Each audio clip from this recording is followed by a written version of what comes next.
Hello students, hope you all are doing well. तो आज हमारा एचटीएमएल कोर्स की एक और क्लास है और हमने लास्ट क्लास के अंदर प्री फॉर्मेटेड टैग पढ़ा था। अब हम लोग कुछ मेन चीज़ें पढ़ेंगे से अब से हम लोग जो हमारे बेसिक टैग्स थे। अब जो हम लोग पढ़ेंगे वो हैं बहुत ज़्यादा मेन टैग्स। जैसे कि सबसे पहले है हमारा आ जाता है डिफ। तो डिफ क्या होता है? अब जैसे मेरे पास एक कोई भी पूरी वेबसाइट है, तो मैं वेबसाइट की हर चीज़ को डायरेक्टली लाइन बाय लाइन नहीं कर सकता। अब मैं ताकि जो है उस जैसे मुझे एक सेक्शन है, उस सेक्शन को मुझे अलग करना है और दूसरे सेक्शन को मुझे अलग तरीके से करना है, तो मैं पूरी के पूरे जो हमारी वेबसाइट है उसके अंदर अलग अलग सेक्शन बना दूंगा। तो जैसे मैंने एक डिव बना दिया, इसके अंदर मैंने कुछ कोड लिख दिया, सही है। फिर मैंने एक और डिव बना दिया, फिर मैंने उसके अंदर और कुछ कोड लिख दिया। तो इस तरह से जो है हमारे पास अलग अलग सेक्शन बनते हैं। तो आज हम लोग डिव के अंदर काम करके देखेंगे। So let's start it. Div से पहले हम अपना टाइटल दे देते हैं डिव डिव ओके। तो वहाँ से लाइव सर्वर में देख लेंगे।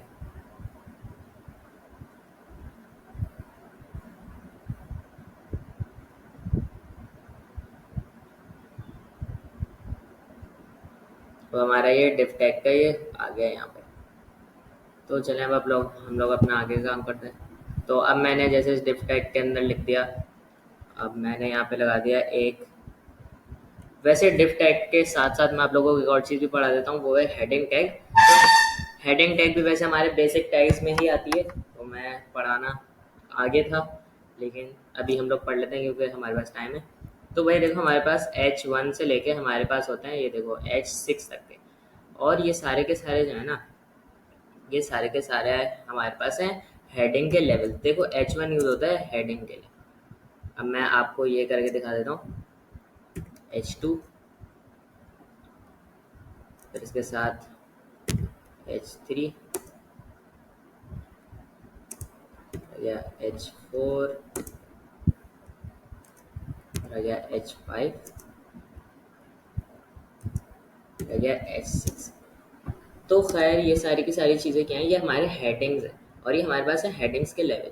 अब जैसे मैं आप लोगों को इसके अंदर लिख के दिखाता हूँ और मैं एक और काम करता हूँ। मैंने आप लोगों को बताया था कि आप लोगों को क्या करना है, ऑल्ट रखना है इसके साथ, और आप जहाँ जहाँ पर अपने कर्सर के साथ क्लिक करोगे उतने हमारे पास कर्सर आ जाएंगे। तो अब जैसे मैंने यहाँ पे लिख दिया हेडिंग, अब मैं पहले के अंदर लिखूँगा 1 और यहाँ पे आ गए 2 3 4 5 6। तो अब हम लोग इसका आउटपुट देखते हैं।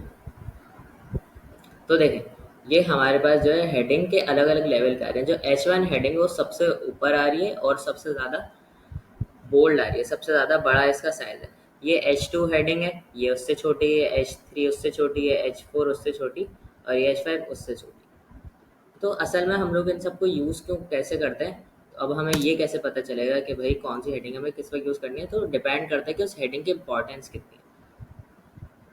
जैसे कि अगर हमें पूरे वेबसाइट की मेन हेडिंग डालनी है, अब जैसे पूरे वेबसाइट की एक ये मेन हेडिंग है, मान लें ये है, मैं एक आर्टिकल लिख रहा हूँ और अब मेरे इस आर्टिकल की हेडिंग का क्या नाम है, माय आर्टिकल। अब ये हमारी मेन हेडिंग, तो ये हमारी हो गई मेन हेडिंग। अब मैंने इसके नीचे एक टेक्स्ट लिख दिया जो इस आर्टिकल का टेक्स्ट है। यहाँ पे मैंने पी टैग के अंदर लिख दिया मैंने RM20 ऑल जेड, ये फॉर्मेटेड हो गया। अभी आ गया हमारे पास यहाँ पे एक छोटा सा टेक्स्ट। लेकिन अभी हमने तो ये H1 के साथ करा, लेकिन अगर मुझे जैसे करना है यहाँ पे एक और हेडिंग डालनी है, वो है सब हेडिंग। तो मैं क्या करूँगा, यहाँ पे डाल दी मैंने H2, ये उसकी सब हेडिंग हो गई। क्यों? मेन हेडिंग हमारी बड़ी होती है हमेशा, और आपने देखा होगा कि जो हमारी सेकंड हेडिंग होती है वो छोटी होती है थोड़ी सी। तो अब मैंने यहाँ पे लिख दिया जैसे सब सब हेडिंग 1। और अब जैसे मुझे इस जैसी तकरीबन 4 सब हेडिंग लेनी है, तो मैं उतनी दफ़ा का H2 ले लूँगा और उसके नीचे पी टैग, फिर उसके नीचे इसको कॉपी करके पेस्ट कर देते हैं वहाँ पे। अब जैसे कि मुझे 3 दफ़ा लेना है ये H2 और उसके साथ P, control C and control V। अब यहाँ पे मैंने एक और हेडिंग डाल दी, सब हेडिंग 2, और यहाँ पे मैंने डाल दी सब हेडिंग 3, यहाँ पे भी डाल दिया और M20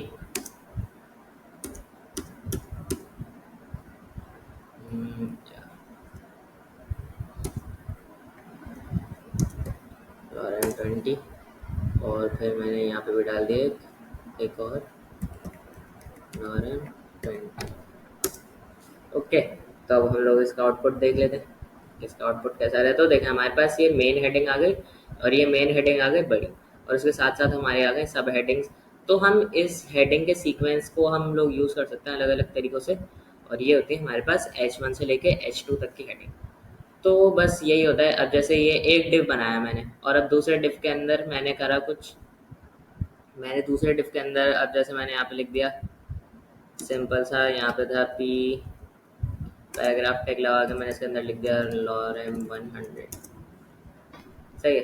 तो अब देखो ये हमारे पास अलग अलग सेक्शन आ गए दो, लेकिन आप लोगों को ये ऐसे पता नहीं चल रहा होगा कि इसके अंदर दो अलग अलग सेक्शन है।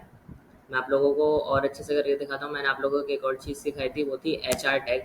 तो वो HR टैग हम यहाँ पे लगा के देखते हैं हॉरिजॉन्टल रूप। तो देखें हमें और अच्छे से पता चल जाएगा कि देखें यहाँ पे बीच में एक हॉरिजॉन्टल लाइन आ गई कि दो डिव को अलग अलग करेंगे। तो देखें ये डिव जो है ना सबसे ज़्यादा हमारे पास कब यूज़ होता है, ये डिव यूज़ होता है हमारे पास जब भी हम लोग जो है अपनी CSS यूज़ करते हैं, उसके अंदर ये डिव का बहुत काम आता है, और ये हमारे सेक्शंस को आसानी से ब्रेक कर देता है। अब जैसे मुझे इस पूरे डिव को एक साथ स्टाइल करना है, तो मुझे हर चीज़ को अलग से स्टाइल नहीं करना पड़ेगा। मैं डिव को पकड़ूंगा, उसको स्टाइल कर दूंगा। मुझे कोई भी चेंजिंग करने में ये डिव को पकड़ा, मैंने उसको काम कर दिया उसके साथ जो भी करना था मुझे।